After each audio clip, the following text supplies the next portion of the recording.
लोकसभा चुनाव को लेकर सभी पार्टियों ने अपनी चुनावी रैलियां करना शुरू कर दिया है। वहीं लोकसभा चुनाव में पार्टियों का दल बदली का भी काम जारी है। राजनेता लगातार एक पार्टी को छोड़कर दूसरी पार्टी का दामन थाम रहे हैं।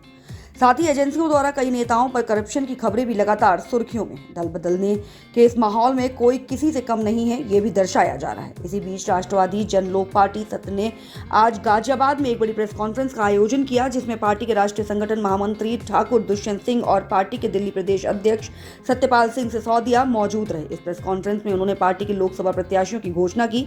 वहीं राजधानी दिल्ली के उत्तर पूर्वी लोकसभा सीट से भाजपा के 2 बार सांसद रहे BL शर्मा प्रेम की पुत्री निवेदिता शर्मा प्रेम को भाजपा के मौजूदा प्रत्याशी मनोज तिवारी के सामने लोकसभा प्रत्याशी बनाया और चांदनी चौक से भाजपा के मौजूदा प्रत्याशी प्रवीण खंडेलवाल के सामने राष्ट्रवादी जन लोक पार्टी सत्य ने श्री राम कुशवाहा को लोकसभा प्रत्याशी बनाया। आपको बताते चलें कि भाजपा छोड़कर आए नोएडा के रहने वाले सुरेंद्र चौहान को पार्टी ने उत्तर प्रदेश का अध्यक्ष बनाया। प्रयागराज से भाजपा और संघ को छोड़कर आए कुमार गौरव को पार्टी ने प्रयागराज का जिला अध्यक्ष बनाया।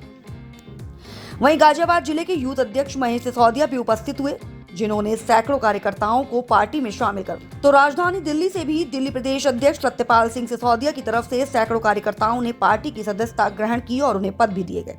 दोनों प्रत्याशियों को लेकर पार्टी के राष्ट्रीय संगठन महामंत्री ठाकुर दुष्यंत सिंह और दिल्ली प्रदेश अध्यक्ष सत्यपाल सिंह सिसोदिया ने कहा कि जिन प्रत्याशियों को हमने मैदान में उतारा है, हमें पूरी उम्मीद है हमारे प्रत्याशी भारी मतों से जीत कराएंगे। और क्या कुछ कहा, आइए सुनाते हैं इस रिपोर्ट में।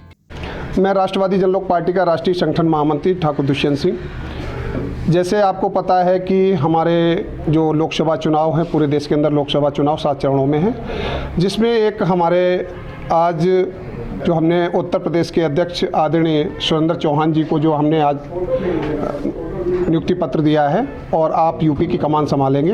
आदरणीय भाई से हमारे सत्यपाल सिसोदिया जी जो हैं वो आप हमारे दिल्ली प्रदेश के अध्यक्ष हैं। सत्यपाल सिसोदिया जी, आदरणीय भाई शशि राणा जी, सुरेंद्र सिंह जी से हमने आपस में एक बैठक की और जिसमें एक महत्वपूर्ण हमारी इस बैठक के अंदर जो उत्तर पूर्वी जिले से हमारे आदरणीय BL शर्मा प्रेम जी, जो आप भारतीय जनता पार्टी से 2 बार सांसद रह चुके थे, आप उनकी बेटी हैं BL शर्मा प्रेम जी की। तो हमने उत्तर पूर्वी जिले से जो आप हमारी राष्ट्रभक्त भी थे, हमारे BL शर्मा प्रेम जी, उन्हीं का खून है, उन्हीं की बेटी हैं। मैं आपके चैनल के माध्यम से एक जानकारी देना चाहता हूं। आज अपने राष्ट्रीय कार्यालय से राष्ट्रवादी जन लोक पार्टी, जिसके भाई शेर सिंह राणा जी राष्ट्रीय संयोजक हैं, दिल्ली के अंदर 7 लोकसभा की सीटें हैं। 7 लोकसभाओं में से हम लोगों ने 2 प्रत्याशियों को आज मैदान में उतार दिया है। उत्तर पूर्वी जिले से माननीय सांसद रहे बैकुंठलाल शर्मा, जिनको BL शर्मा प्रेम के नाम से जाना गया है, वो भारतीय जनता पार्टी के 2 बार के सांसद रहे हैं। उनकी बेटी हमारी बहन निवेदिता शर्मा प्रेम को आज हमने उत्तर पूर्वी लोकसभा से प्रत्याशी घोषित किया है। दूसरा, श्री राम कुशवाहा जी को हमने चांदनी चौक लोकसभा से प्रत्याशी घोषित किया है। आने वाली 5 लोकसभाओं के भी हमारे पास उम्मीदवार हैं। उनका 102 दिन के अंदर में या नेक्स्ट वीक तक उनके भी उम्मीदवार घोषित कर दिए जाएंगे। और उत्तर प्रदेश के अंदर में हम लोगों ने आज, हमारी पार्टी ने, हमारे शीर्ष नेताओं ने राष्ट्रीय संगठन महामंत्री जी के अध्यक्षता में, ठाकुर दुष्यंत जी के अध्यक्षता में उत्तर प्रदेश के लिए जिला अध्यक्ष के रूप में सुरेंद्र भाई चौहान जी को आज उत्तर प्रदेश के लिए अध्यक्ष के रूप में चुना गया है और इनके ऊपर आज उत्तर प्रदेश की एक बड़ी भारी जिम्मेवारी दी गई है। हमारी तो किसी से भी टक्कर नहीं है। हम टक्कर लेंगे तो हम अपने जिसको हम जहाँ को घूमेंगे वहीं आदमी खड़े होकर के नजर आएंगे। हमारा किसी से कोई वो नहीं है, चाहे भाजपा सामने आ जाए, चाहे हमारे पास आम आदमी आ जाए। आप लोग देख रहे हैं आम आदमी के प्रत्याशियों का या बीजेपी और वो ऊपर नीचे किस तरह की राजनीति आपस में कर रहे हैं। हमारा उस राजनीति से कोई द्वेष नहीं है। हम अपने प्रत्याशियों के साथ खड़े हैं और हम अपनी प्रत्याशियों के साथ खड़े होकर अपनी कार्यशैली को आगे ला करके भाई शेर सिंह की नीतियों को आगे बढ़ा करके हम अपने प्रत्याशियों को जिताएंगे और भारी बहुमत से जिताने का काम करेंगे। मैं यही कहना चाहूँगा, सबसे पहले तो मेरे लिए बहुत गौरव की बात है कि आज भाई दुष्यंत सिंह जी ने और शेर सिंह राणा के जी के सेवा करने के लिए, उनकी पार्टी के लिए सेवा करने के लिए, देश की सेवा करने के लिए जो मुझे मौका दिया है, उसके लिए मैं बहुत बहुत आभारी हूँ। तमाम बातें आपने रखी हैं। आपने कहा कि राजनीति में बहुत पहले से मेरा कदम है, लेकिन आपने आरजेपी ही क्यों चुनी? क्या कारण रहा? और भी तो पार्टियां हैं, उनमें क्यों नहीं जुड़े आप? हाँ, आरजेपी सबसे पहले तो मेरा चुनने का कारण ये है कि जो हमारे देश को एक बहुत बड़ा सम्मान मिला है, जो हमारे हिंदू हृदय सम्राट, जिसको शायद हिंदू भूल भी गए, पृथ्वीराज चौहान जी को, उन्होंने 16 बार हिंदुओं को बचाने की लड़ाइयाँ लड़ी थी। और ये हमारे भाई शेर सिंह राणा जी कितने वर्षों बाद उनकी अस्थिया को अफगानिस्तान से लेकर आए देश के लिए और हिंदू के लिए सबसे बड़े सम्मान की बात है, इसलिए मैंने इस पार्टी को चुना है। आपने ये कहा, मुलायम सिंह जी की बात की आपने, जातिवाद को लेकर कहा कि यादव, मुलायम सिंह जी की जो पार्टी है वो यादवों के लिए पार्टी थी, उन्होंने यादवों के लिए काम किया। तो क्या लगता है कि ये जो पार्टी है राजपूतों की पार्टी है, मानते हैं आप इसको? नहीं नहीं, राजपूतों ने तो कभी अपने लिए काम ही नहीं किया। हमारा कहना मतलब है कि भाइयों अपने आप भी एक रहिए और सभी भाइयों को एक कीजिए, सिर्फ अपने लिए बात मत कीजिए। आज तक देश के राजपूतों ने कभी अपने लिए कोई हक की मांग नहीं लड़ी, कोई ट्रेन नहीं रोकी, कोई रास्ता जाम नहीं किया है, हमेशा गरीबों के लिए, दूसरों के लिए ये काम करते आ रहे हैं। बहुत गजब की बात है, बड़े मान सम्मान की बात है। वर्ल्ड फेमस मेरे लाडले, मेरे छोटे भाई शेर सिंह राणा, ऐसा चमत्कार, ऐसा क्या बात है, क्या ऐसा कार्य तो आज तक संसार में किसी ने नहीं करा। श्री राम ने करा था और मेरे हिंदू समाज के लिए मेरे राष्ट्रीय संयोजक माननीय साहबों में साहब, चांदनी चौक से आपको लोकसभा का प्रत्याशी बनाया गया है और वहाँ पर ऑलरेडी पहले से प्रवीण खंडेलवाल जी हैं जो व्यापारी हैं, कैसे हरा पाएंगे उनको आप? आई डोंट केयर, वो व्यापारी हो तो क्या हुआ, मैं तो दादा लाई व्यापारी हूँ। मेरे तो दादा परदादाओं का नाम व्यापार में रहा है। पहले आजादपुर सब्जी मंडी 30,000 की बर्फ खाने थी, जब उसमें आग लगी थी मेरी 2-3 साल की उम्र थी, 3-4 साल की, तो मैं देख रहा था।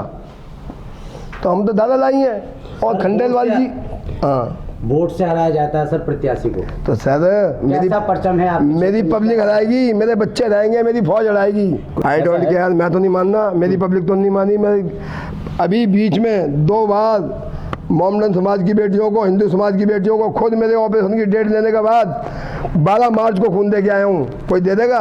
तड़प नहीं थी, पैसे लेनी थी। क्या पार्टी का सीधा ये सिद्धांत है कि हम लोग किसी को हराने और जिताने की राजनीति नहीं करते। हमारी पार्टी अपनी बातें करती है, हमारे अपने मुद्दे हैं। जैसे बड़े भैया ने कहा कि रोज़गार, बेरोज़गारी और जो भी मुद्दे हैं, तो हम लोग पार्टी को ग्रास रूट लेवल से संगठित करने का काम करेंगे।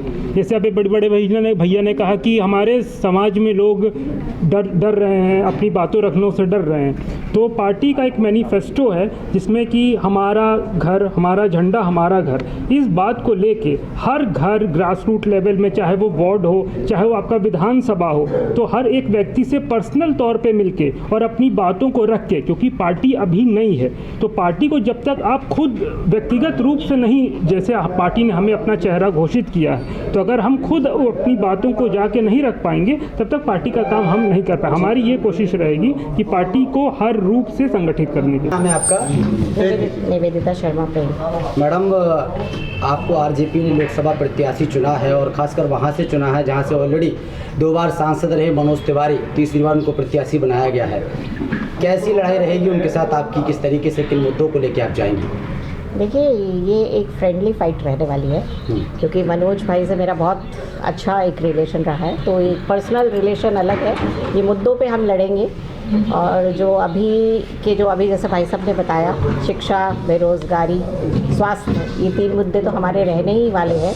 कि आप भी देख रहे हैं महंगाई कितनी बढ़ती जा रही है, जिस कारण से बेरोज़गारी भी एक मुद्दा ही है। तो इन्हीं मुद्दों पे हम बात करेंगे और बहुत जल्दी अपना मैनिफेस्टो हम रिलीज़ करेंगे, उसमें हमारा सारा वो। आपने ये कहा कि मनोज तिवारी जी से हमारा पर्सनल रिलेशन है, घरेलू रिलेशन है, तो आप मतलब क्या लगता है कि मनोज tiwari ने अपनी लोकसभा सीट में काम किया है कि नहीं किया है?